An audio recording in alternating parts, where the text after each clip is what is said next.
Frères et sœurs en Christ, bonsoir.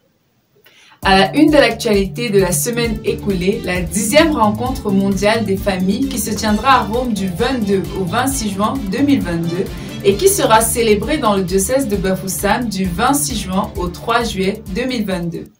Les préparatifs battent leur plein dans tout le diocèse de Bafoussam et à la paroisse Saint-Justin de Tchan. Les familles s'activent pour rendre cette fête mémorable et belle. Nous nous rendrons dans ce journal à la paroisse Saint-Justin pour avoir un aperçu de ce que les familles préparent pour ce grand événement. Le thème de ce rendez-vous mondial des familles, amour familial, vocation et chemin de sainteté, est également à la une de ce journal. L'abbé Merlin Donfac de la paroisse Sacré-Cœur de Tchan nous aide à comprendre ce message du pape à toutes les familles dans cette édition. Également, après avoir fêté la fête de la Sainte Trinité, l'Église catholique universelle a célébré dimanche dernier la fête du Saint-Sacrement. Cette fête, encore appelée Fête Dieu, instituée le 8 septembre 1264 par le pape Urbain IV, honore le corps et le sang du Christ présents dans la Sainte Hostie. Il est de tradition dans beaucoup d'églises de faire une procession dans les environs et les alentours de l'église avec le Saint-Sacrement, et dans ce journal, nous irons dans 2 paroisses du diocèse de Bafoussam vivre la particularité de cette solennité. Nous nous retrouvons dans un instant pour les développements.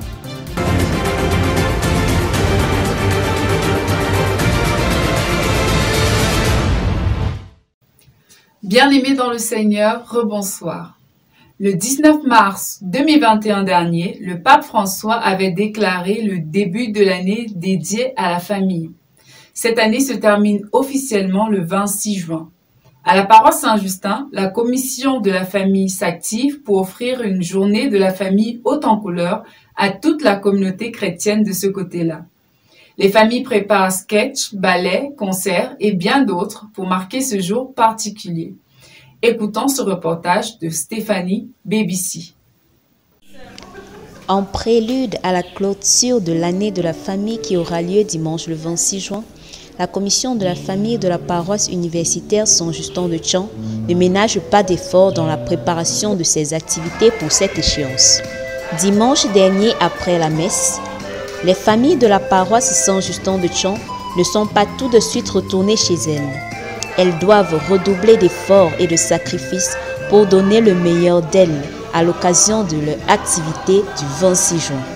Cette date sera donc une aubaine pour elles de montrer à la communauté les merveilles qui résultent d'un travail dans l'amour familial, car Amoris Laetitia, la joie de la famille, est le thème qui accompagne toutes ces familles dans ces différentes activités.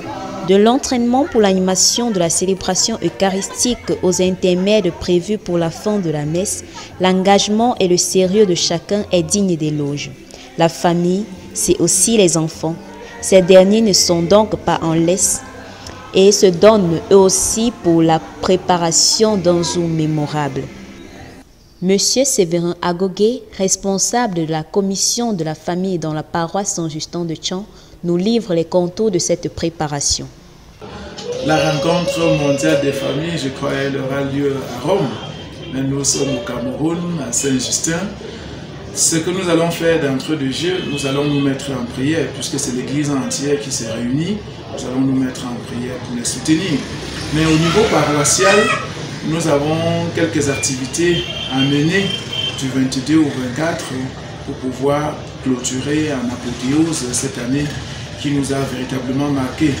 Et nous avons souhaité rendre grâce à Dieu à travers le chant, prier à travers le chant. Donc dimanche prochain, 26 juin, la commission de la famille va se constituer. Comment? Va se constituer en chorale pour animer toute la messe. Elle sera présente dans toute la liturgie, que ce soit la liturgie de la parole, beaucoup plus, et que ce soit aussi la liturgie eucharistique, bien sûr, pour rendre grâce à Dieu. Ça serait pour nous notre façon de clôturer en beauté cette année que nous avons pu vivre avec toutes ces valeurs qui nous ont permis également de revisiter notre vie et notre relation avec Dieu et avec le prochain. Le dimanche 26 juin 2022 s'annonce donc riche en couleurs et en joie, à la paroisse Saint-Justin de Tchang avec la commission de la famille. Au cœur de cette rencontre mondiale des familles, un thème. Amour familial, vocation et chemin de sainteté. C'est un appel lancé par le pape François à toutes les familles dans le monde et dont l'écho devra rester dans les cœurs et aussi dans les habitudes après ces festivités. C'est pourquoi l'abbé Merlin Donfac, aumônier décanal des familles du doyenné de Tchang, nous explique ce que nous devons retenir de ce thème porteur de sens. Le thème qui nous intéresse cette semaine, c'est l'amour familial, vocation et chemin de sainteté. Disons d'emblée que c'est le thème qui est retenu pour la 10e rencontre mondiale pour les familles. Alors, avant toute chose, il faudrait qu'on comprenne d'abord le sens, l'amour familial. L'amour est le socle de toute famille. Il n'y a pas de vie familiale sans amour. L'amour est donc ici mis en facteur. Premièrement, est décliné sous l'aspect de la vocation et puis ensuite comme chemin de sainteté. La vocation vient du mot latin vocare. Vocare qui veut dire appel. Et qui appelle dans ce cadre, c'est Dieu qui appelle. Les membres qui se retrouvent dans une famille à cet amour. L'amour qui est donné, l'amour qui est reçu. On comprend donc que la raison d'être de la famille déjà, c'est de pouvoir s'aimer. Dieu appelle chaque membre de la famille à aimer, à donner l'amour et à recevoir l'amour. Alors qu'on est en train de partager ce thème, c'est l'occasion pour chaque membre de nos familles de se poser la question de savoir si véritablement il a fait de l'amour familial un défi. Est-ce que chacun se sent appelé à donner l'amour et à recevoir l'amour? Je pense que chacun d'entre nous doit pouvoir faire des efforts en ces jours où nous célébrons les journées mondiales de la famille, à donner vraiment l'amour de son cœur, à travailler pour que les conditions soient réunies, pour que l'amour soit un lieu où chacun se sent appelé à aimer. Le deuxième facteur, c'est justement le facteur de la sainteté. L'amour familial, chemin de sainteté. Quand on aime, on se sanctifie. L'amour est par excellence le lieu de la sanctification. En famille, si on se sent donc appelé à aimer, je crois que celui qui aime se sanctifie. Il faut faire donc du cadre familial un cadre de la sainteté, un laboratoire où chacun se sanctifie en aimant. Alors, Saint Jean de la Croix nous dit, au dernier jour, Dieu nous jugera sur l'amour. Il ne s'agit pas de l'amour qui se vit à l'extérieur, c'est un amour qui doit commencer en famille. Et chacun peut déjà se demander, quelle est la qualité de mon amour pour mon frère? Quelle est la qualité de mon amour pour ma sœur? Quelle est la qualité de mon amour pour mon conjoint? Si véritablement on se rend compte que on donne le meilleur en amour, on peut donc se dire qu'on est en train de se sanctifier. Notre prière justement en ces jours qui sont les derniers, c'est que chacun d'entre nous se donne ce défi de pouvoir faire de l'amour familial ce chemin de la sainteté. On ne se sanctifie pas en faisant de grandes choses à l'extérieur, mais on se sanctifie en aimant nos proches en famille, en aimant nos proches dans les services, en aimant nos proches dans la communauté chrétienne. La communauté ecclésia étant la grande famille des enfants de Dieu, où chacun est donc appelé à aimer les autres pour mieux se sanctifier. Je souhaite une très bonne fête à nos familles, que chacun se donne ce défi de faire véritablement de l'amour familial un lieu où il se sent appelé à la sanctification. À la fête de la famille a précédé dimanche dernier la fête du Saint-Sacrement. Jésus qui se fait chair et sang par le pain et le vin consacrés, signe de l'amour immense de notre Dieu pour nous, était à l'honneur dimanche 19 juin. Notre équipe est allée à la paroisse Sainte-Catherine de Sienne de Fumban, où la population a pu admirer et adorer le Saint-Sacrement en procession pour cette occasion spéciale dans le centre de la ville. Au cours de cette petite balade du Saint-Sacrement, l'abbé Mathias Ngoro, soutenu par l'abbé André-Marie Keigné et le diacre Jules Foucault, a exposé le Saint-Sacrement aux nombreux chrétiens présents, aux passants et aussi aux curieux. À chacun des 3 reposoirs, les membres du clergé ont enseigné le peuple sur la signification de la messe de l'Eucharistie incontournable pour le salut de nos âmes, véritable gage de notre victoire sur la mort avec le Seigneur Jésus-Christ. Allons à présent vivre la procession dans le doyenné de Tchon et particulièrement à la paroisse Saint-Boniface de Ngui avec notre correspondante Manuela Atsafak qui a également recueilli pour nous les impressions de quelques chrétiens après cet événement. Après la célébration de l'Eucharistie, à l'occasion de laquelle le curé de Sion, l'abbé Amel Fongekamga, a exhorté l'assemblée réunie constituant déjà le corps du Christ sur la nécessité à fréquenter Jésus le Sauveur dans sa parole et dans son pain eucharistique, ainsi qu'à le rencontrer par la prière et l'adoration régulière du Saint-Sacrement, l'hostie consacrée a été introduite par l'ordinaire des lieux dans la lunule qui constitue l'ostensoir, vase sacré conçu au XIIIe siècle, comme son nom l'indique, en vue de montrer Jésus aux fidèles. Débutera alors la grande et solennelle procession du Saint-Sacrement, telle que recommandée par l'Église en ce jour consacré à la fête Dieu.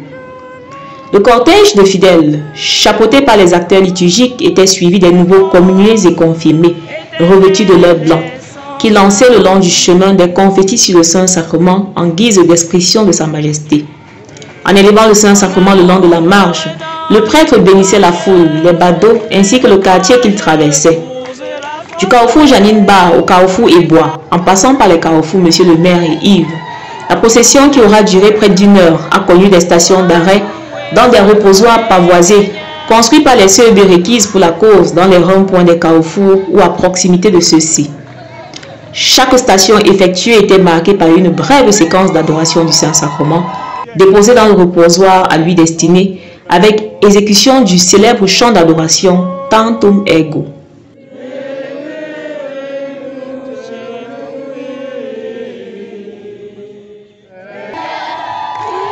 C'est sous des chants de louange et d'action de grâce que la communauté chrétienne de Ngui témoignait de la présence de leur Dieu dans l'hostie exposée. Suivons les témoignages de quelques chrétiens. Bonjour. Je suis un chrétien de la paroisse Saint-Boniface de Ngui et je viens de la CEB Saint-Pierre. Ce qui m'a marqué en ce jour, j'étais beaucoup très ému, touché. Malgré les difficultés et autres que j'ai traversées, je pouvais retrouver le Seigneur. En ce jour, le Seigneur a mis dans mon cœur l'amour et la paix. J'ai trouvé mon bonheur dans le Seigneur et vraiment je lui dis merci et merci. Je suis l'administrateur de prison Laurent Atemke. Nous rendons grâce à Dieu car la fête a été vraiment grandiose. On retient que le petit dans son infinie bonté permet à ce que, ne jamais à ce que nous passions, nous restons le ventre vide. Il est toujours là pour combler nos besoins. Il suffit qu'on le demande d'un seul cœur et qu'on développe en nous l'amour, le pardon.